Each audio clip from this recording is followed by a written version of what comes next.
আসলে হচ্ছে এটা শুধু পাহাড় না, এটা একটা আসলে যে ঘটনাটা ঘটছে এটার বিষয় নিয়ে আমি লিখছিলাম।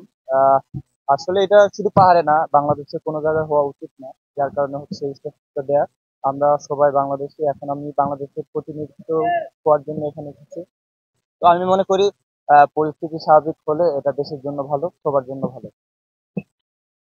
আসলে আমরা সবাই প্রিপারেশন নিতেছি। হয়তো ছোটখাটো কোনো ইনজুরির কারণে হয়তো ম্যাচের পরিকল্পনায় মানে না আসা যায়, এটা স্বাভাবিক। তো আমাদের সবাই প্রত্যেকে হচ্ছে আমরা প্রিপারেশন নিতেছি মেন হচ্ছে হংকং এর ম্যাচের জন্য। তো নেপালে যেহেতু খেলতে পারি না, তো আমি চাইবো যাতে সামনে যে হংকং এর সাথে ম্যাচ, এখানে নিজের সর্বোচ্চটুকু দিয়ে নিজেকে আবার ভালো করে কিছু করার বাংলাদেশের জন্য। প্রথমত হচ্ছে আমাদের প্রত্যেকটা পজিশনে হচ্ছে খুবই কম্পিটিশন বেশি। তো এখানে কোনো মানে একদম খামখেয়ালি ভাবে থাকার কোনো সুযোগ নেই, সবাইকে প্রমাণ করে হচ্ছে থাকতে হবে। তো এখানে মনে করি আমি আমার নিজের সর্বোচ্চটুকু দিব। আর হচ্ছে হংকং এর সাথে আমরা দীর্ঘদিন কোনো ম্যাচ খেলি নাই। তো ওই হিসেবে আমাদের ওনাদের যে বিগত লাস্ট যে ম্যাচগুলো আছে, তো সো ওই ম্যাচগুলো দেখে আমাদের প্রিপারেশন আমরা নিচ্ছি। যেহেতু আমরা পরপর দুটো ম্যাচ খেলবো, তো home match is very important. তো আমরা চেষ্টা করব দুই ম্যাচই যাতে আমাদের পক্ষে থাকে। আসলে প্রিপারেশন, যদি আরো বেশি ম্যাচ খেলতে পারতাম, এটা আমাদের জন্য পজিটিভ সাইড ছিল। তা যেহেতু আমরা খেলতে পারি নাই, তারপরও আমাদের কোনো ইয়ে নাই। তো আমরা যেহেতু মেইন আমাদের শুরু থেকেই হচ্ছে হংকং এর ম্যাচ নিয়ে হচ্ছে আমরা প্রস্তুতি নিতেছিলাম। তো আমরা বিগত লিগে বলেন, আপনার যেখানেই বলি, আমরা সবাই হচ্ছে নিজেদের দিকে ফোকাস রাখছিলাম। যেহেতু আমাদের এটা ইম্পর্টেন্ট ম্যাচ, তো আমরা এখন আমাদের যেটুকু আমাদের হাতে সময় আছে, ওইটুকুতে আমাদের নিজেদেরকে ঝালিয়ে নিয়ে আমাদের বেস্টটুকু দিতে চাই।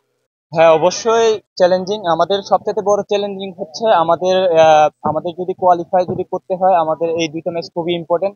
আমরা আসলে আহ, কোন টিম কত র্যাঙ্কিং এ আছে এটা দেখতে চাচ্ছি না। আমাদের মেন ফোকাস হচ্ছে আমাদের ম্যাচ উইন করতে হবে যেভাবে হোক। তাড়াতাড়ি টিকিট সোল্ড হওয়াটা আসলে এটা পজিটিভ একটা সাইন ফুটবলের জন্য। আর তার সাথে সাথে এটা আমাদের প্লেয়ারদের রেসপন্সিবিলিটি আরো বেশি বেড়ে যায়, কারণ লাস্ট সিঙ্গাপুরের সাথেও আপনার সেম জিনিসটাই হয়েছে, যেটা দর্শকরা চাচ্ছিল ম্যাচটা যেন আমরা জিততে পারি, বাট আমরা ম্যাচটা জিততে পারিনি। তো এই জিনিসটা আমাদের প্লেয়ারদের মধ্যে অবশ্যই কাজ করতেছে, যে আমাদের এখন প্লেয়ারদের বা ন্যাশনাল টিমের উচিত যে আমরা যেন রেজাল্ট দিতে পারি দেশকে। তো এই জিনিসটা আমাদের কোচ এটা নিয়ে কাজ করতেছে। তো আশা করি আমরা হংকং এর ম্যাচটা আমরা চাবো যে আমাদের ঘরের মাঠে যেন আমরা জিততে পারি। আর এটা অবশ্যই আমাদের প্লেয়ারদের একটা বাড়তি একটা মোটিভেট করবে, যে সাপোর্টার আমাদের সবসময় যেভাবে সাপোর্ট করে মাঠে এসে। তো আমরা চাবো যেন ম্যাচটা জিততে। তো এটা আমাদের গ্রুপের জন্য বা নেক্সট কোয়ালিফাই করতে হলে আপনার এই ম্যাচটা অনেক ইম্পর্টেন্ট। তো এটা আমরা ওইভাবেই দেখতেছি পুরো টিম, যে ম্যাচটা জিততে হবে যেভাবে হোক। তো এটাই আমাদের ফার্স্ট ফোকাস, যে ম্যাচটা জিততে হবে। আসলে দেখেন, একটা টিমের যত চ্যালেঞ্জ থাকবে এটা আসলে টিমের জন্য ভালো। আর এটাই মনে করি এই চ্যালেঞ্জটা থাকা উচিত। আর এটা আমরা পার্সোনালি নিচ্ছি না, যে প্লেয়ার টিমের মধ্যে একটা পজিশনে দুইটা তিনটা চারটা প্লেয়ার। তো এটা আমরা ইন্ডিভিজুয়াল ভাবে নিচ্ছি না, এটা আমরা এটা টিম হিসাবে আমরা পাওয়ার হিসাবে নিচ্ছি। আর এটা আমি মনে করি যারা মিডফিল্ড বলতেছেন, ডিফেন্স বলতেছেন, বা প্রত্যেকটা পজিশনে যদি প্লেয়ার থাকে, তো এটা আমি মনে করি ওভারঅল টিমের জন্যই বেটার। আর এটা অবশ্যই আমি ভালোভাবেই দেখতেছি এটা। আসলে সিঙ্গাপুর ম্যাচটা, দেখেন সিঙ্গাপুর ম্যাচটা আমাদের কিছু মিস্টেক ছিল, যেগুলো আপনি ইন্টারন্যাশনাল লেভেল আসলে এই মিস্টেক গুলা মানে করলে ওরা কখনো সুযোগ দিবে না মানে ম্যাচে আসার জন্য।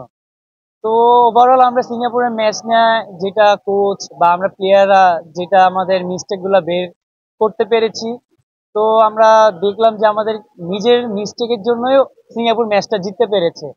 আর আমরা মনে করি হংকং এর সাথে সেম মিস্টেক গুলা বা আমরা যেই ওদের আমাদের যেই কাজগুলা করতে হবে ওদের সাথে খেলতে হলে, ওগুলো আমরা এখানে প্রপারলি 100% যদি আমরা না করতে পারি, তাহলে আমাদের জন্য ডিফিকাল্ট। বাট আমরা বিলিভ করি যে হংকং এর সাথে ম্যাচ জিতার মতো টিম আমাদের।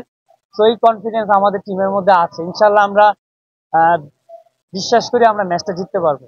আসলে বর্তমান আমাদের ফুল টিমটাকে নিয়ে আমরা কনফিডেন্স, বর্তমান যে স্কোয়াডটা আছে সো ওভারঅল টিমকে নিয়ে আমি আমাদের টিম যে লেভেল এখন বর্তমানে আছে, সো অ্যাজ এ টিম হিসেবে আমরা কনফিডেন্স।